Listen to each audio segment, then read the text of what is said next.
What's up, beautiful people? Welcome to the Unfiltered Realness Podcast, where I always keep it unfiltered and I always keep it really, really real.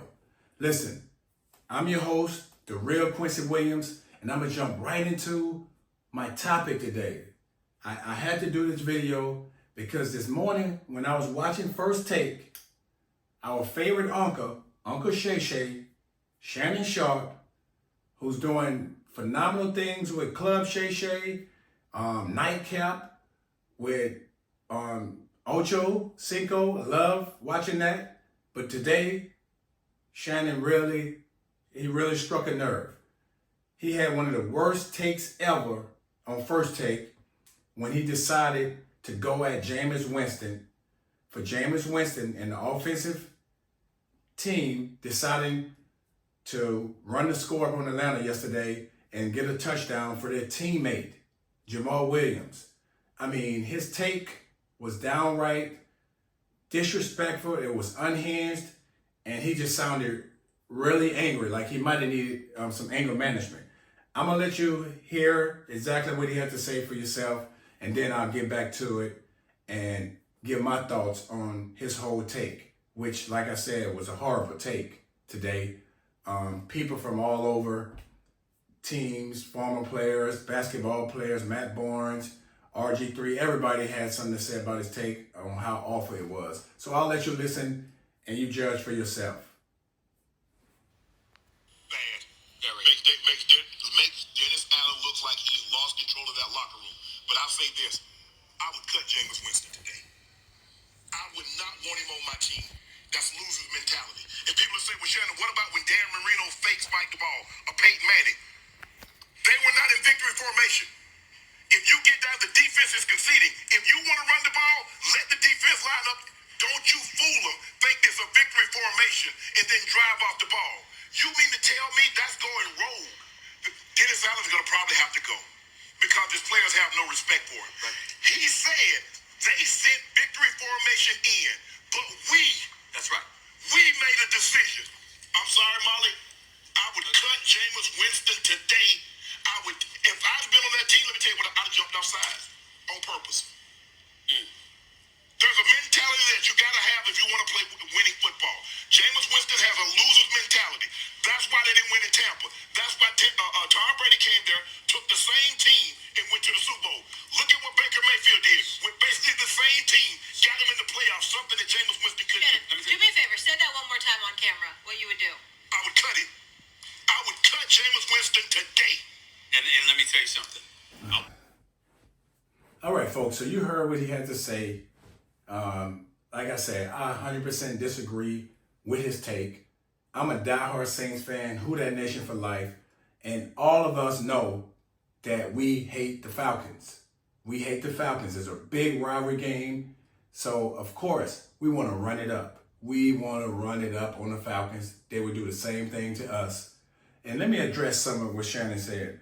Okay, first he justified Dan Marino and Peyton Manning doing the fake spikes, and they did it, but they wasn't in the victory formation or whatever. Well, here's the deal. Had Jameis switched into the victory formation, Dennis Allen, the cowardly coach that he is, would have called a timeout. So the thing that they wanted to do by giving their player, Jamal Williams, a touchdown wouldn't have happened. So that's why they didn't go into a regular run formation. Secondly, even if when you see the play, nobody fired off the ball, knocking people all over.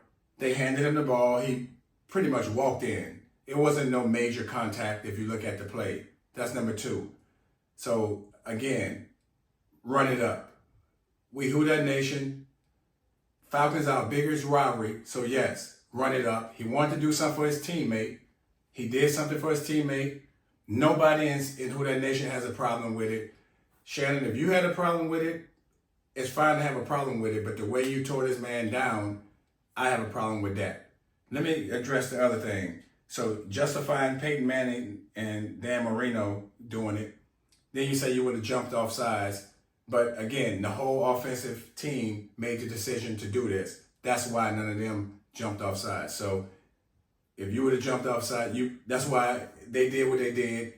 If you would have jumped off sides, so what? You would have jumped off sides. But they did what they did. They made a decision as a team for their teammate, and it happened.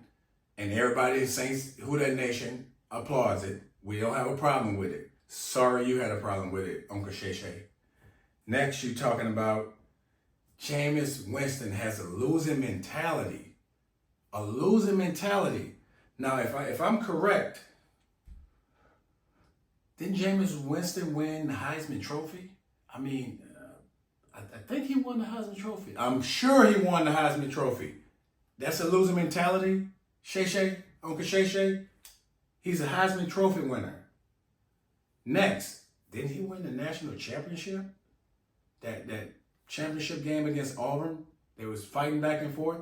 He pulled off the win for his team. So he's a Heisman Trophy winner and a national champion. But he has a losing mentality. You want to categorize that man as someone with a losing mentality. Wow.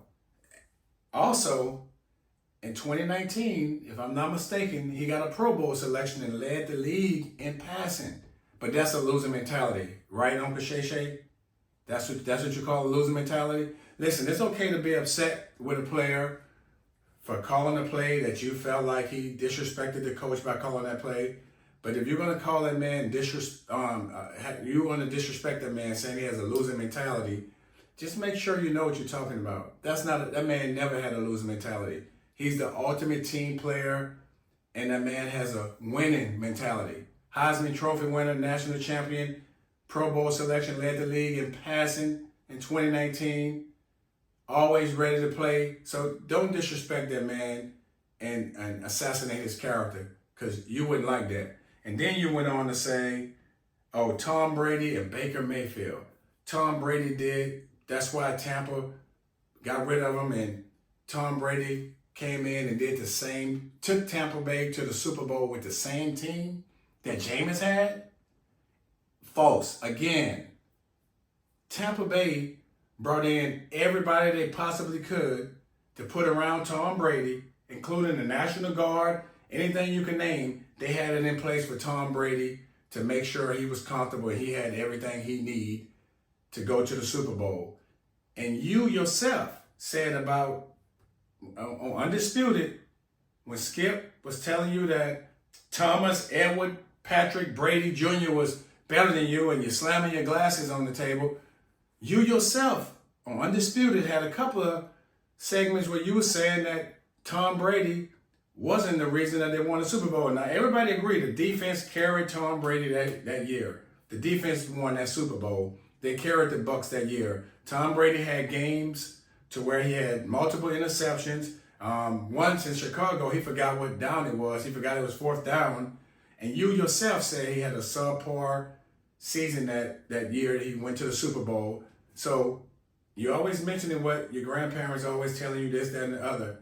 My grandmother always told me you can't have it both ways. So either you're going to say he had a subpar season and that he wasn't the cause of the Super Bowl, but you can't turn back around and use him against Jameis. You know what I'm saying? And then we're not even going to talk about how much you talked about Baker Mayfield. That was you and Skip one of y'all other biggest back and forth on how horrible Baker Mayfield really was. So now you want to use Baker against Jameis as well. And again, neither Thomas Edward Patrick Brady Jr., neither did Baker have the same team that Jameis had. Jameis was running for his life most of the time he was in Tampa, running for his life, trying to force a play to happen because he didn't have an O-line. So no, he did not have that same team. And I'll finally end it with this, Shannon. Listen, bro. You have a right to feel the way you feel about him not listening to the coach. But calling for the man's job, Jameis should be cut. You calling for the man's job because he ran up the score on a opponent, and you the ultimate competitor, which is what surprises me. You the ultimate competitor. I mean, when you suited up, you gave it your all, and this is your take that Jameis should be cut. You'll cut Jameis; he should be fired. Wow. I'm surprised. And you screaming and yelling and I would fire him. I would cut him. You know what I'm saying? You screaming so loud, you scaring people. And you look unhinged, you look a little overly angry. Like, you know, some anger management might need to be in the near future, bro. You need to slow it down, bro. Listen, we admire you, we love what you're doing. But, bro, that was an awful take. That was an awful take. And I'm not surprised Stephen A. Jumped on the bandwagon. Oh, I 100% agree with Shannon Sharpe. Yes. The same Stephen A. that wanted Colin Kaepernick to sign the NFL contract to work out, even though his lawyers advised him not to. Oh, Stephen A. Oh, just sign it anyway. The same Stephen A. who wanted Kyrie to take the vaccine. Yeah, so I'm not surprised that Stephen A. agreed that with everything you said about this man should lose his job because he ran the score up against an opponent. I mean, that's all I have on this. But Shannon, Uncle Shay Shay, we expect a little bit more of you than that, bro.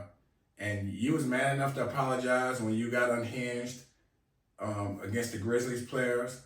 So I'm wondering if you're man enough to give Jameis Winston an apology for the way you assassinated his character and talked bad about him.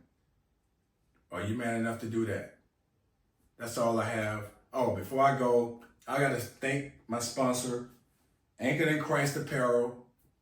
Listen, if you're looking for some motivational, inspirational, comfortable apparel, Anchored in Christ Apparel is the brand, a veteran-owned brand. Show your support. AnchoredInChristApparel.com. Thank you guys for tuning in. Be blessed and stay anchored.